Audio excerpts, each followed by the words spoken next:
So when you see people who seem like they are super disciplined, what you're really observing is people who've conditioned a handful of habits into their lives. So how do you go from discipline, which is hard, to habit, which is automatic and easy? Well, a habit is an automatic behavior that you just do with little or no conscious thought or effort.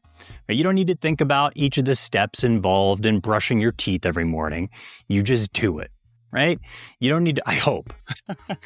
Now, you don't need to think about the steps involved in backing out of your garage in the morning either. You just do it. It's automatic. You don't need to think about how to tie your shoelaces. You just do it and then boom, you're out the door, right? You don't need to give these actions much thought or effort at all. Why? Because they are habits. And habits put our actions on autopilot, which means that any behavior that's become a habit in your life can be done with little to no energy, thought, or willpower. And this, of course, comes in handy when we're working on our one thing, when we're working to make major changes and transformations in our lives. Right? Think about a rocket ship, right, that's preparing to launch into space. This thing weighs hundreds of tons. And in order to get it to take off, it's going to require tons of energy and fuel, right, just to get it off the ground. So that's all that fire you see launching it into space. And it's pushing it until it breaks past the Earth's atmosphere. At which point, the rocket booster, it detaches. And then all of a sudden, all the weight that was holding that rocket ship back practically disappears. That's how habits work. You put in lots of hard work and discipline up front so you can put your habit on autopilot later. So how do you build habits? Well, you start with what's called a habit loop, which is a 3-part framework for creating habits of pretty much any kind. It includes a cue, a routine, and a reward. So number 1, the cue. Right? This is something in your environment that triggers the actual habit. Then there's the routine. This is the set of actions that you take in response to the trigger, the cue. Right? And it's also the actual behavior that you want to make into a habit. Right? So a routine is the beginning stages where you're doing a behavior. It's going to require willpower. Then eventually that routine transforms into a habit. And then finally, there's the reward, which is what you experience from executing your routine. So let me share an example. Let's say you want to create an exercise habit where you wake up in the morning, you work out 5 days a week. You can use this, by the way, to create habits of any kind.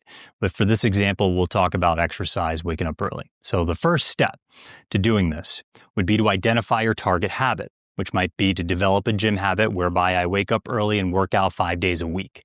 Step 2, you pick your cue, your trigger. Set your alarm clock to wake you up at 6 a.m. every morning so you can work out. Step 3, select a reward, right? Might be, for instance, to enjoy a delicious protein shake after your workout, or to revel in the sense of accomplishment, to embrace the endorphin rush. Step 4, execute the actual routine. Right? Drive to the gym and exercise. Step 5, to really lock this in, write it down. Right? The simplest and most effective way to form a new habit is to write a plan that includes a cue, a routine, and a reward. Now, at the end of this lesson, I'm going to give you something that you can use to do this.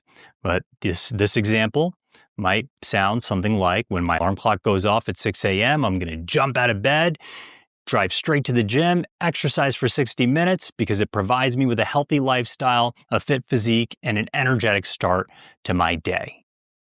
So that included the cue, the routine, and the reward. Just a simple 1-sentence statement that's written as a plan. All right, your actionable insights for this lesson. If you would, first, switch over to the Materials tab at the top of this lesson page and download your habit map. Go ahead and print it out, and you can use it for creating a habit of your own. Here's how we do it. Number 1, think about a habit you want to create. Identify the routine, right, that you want to transform into a habit and write it down. For example, you might say my target habit is to wake up and exercise before work every morning. Step 2, think about a cue, right? Every habit has a trigger that launches your desired behavior.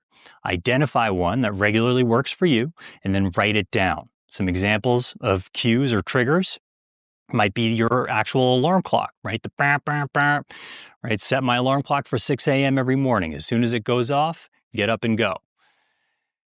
Another example might be your gym clothes, right? Laying them out the night before. Step 3, think about a reward. What will you reward yourself with for following through on your actual routine? And the reward can be anything, but the real secret is to make sure that it's something you crave, right? Experiment with different rewards until you find one that you really crave, no matter how small or trivial it might seem. Right? This could be something as simple as looking forward to your favorite smoothie after every workout. Right? Some examples might be your favorite protein shake, the sense of accomplishment that you feel after working out, the endorphin rush that you get, the sense of self-respect that you gain from keeping your promises, doing what you say you're going to do. Right? Number 4, you want to put it all together using the following formula. When, right, the trigger happens or the cue happens, I will execute this routine because it provides me with such and such a reward. For example, when my alarm clock goes off at 6 a.m., I'm going to jump out of bed like a machine and drive straight to the gym to exercise for 60 minutes because it provides me with a healthy lifestyle, a fit physique, and an energetic start to my day. Right? So did you spot the cue, the routine, and the reward there? Right? So you want to structure yours just like that, regardless of what kind of habit it is that you're trying to build. Is to successfully build new habits, you got to remember, you're going to need to use your willpower and your discipline in the beginning. This is hard, but keep at it because when you discipline yourself, you're conditioning yourself to act in a specific way. And if you stay with that long enough, it will become a habit. And once you turn a discipline into a habit, you become better at it, and it becomes easier to execute. It's all about regularly working at something until it regularly works for you. Now, according to researchers, it takes on average about 66 days to develop a discipline into a habit. But this is an average, right? Some habits take as little as a few days to form, while other habits don't take hold for months, right? So it depends on your situation, and it depends on the habit you want to build. Just remember that it's not something you can do overnight, but it's definitely possible. Use the plan that you learned in this lesson to make it happen. Discipline gets you started. That's hard, but habit keeps you going. So use your goals to set the destination, use discipline and willpower to start taking action, and then use habits when you want to put those actions on autopilot.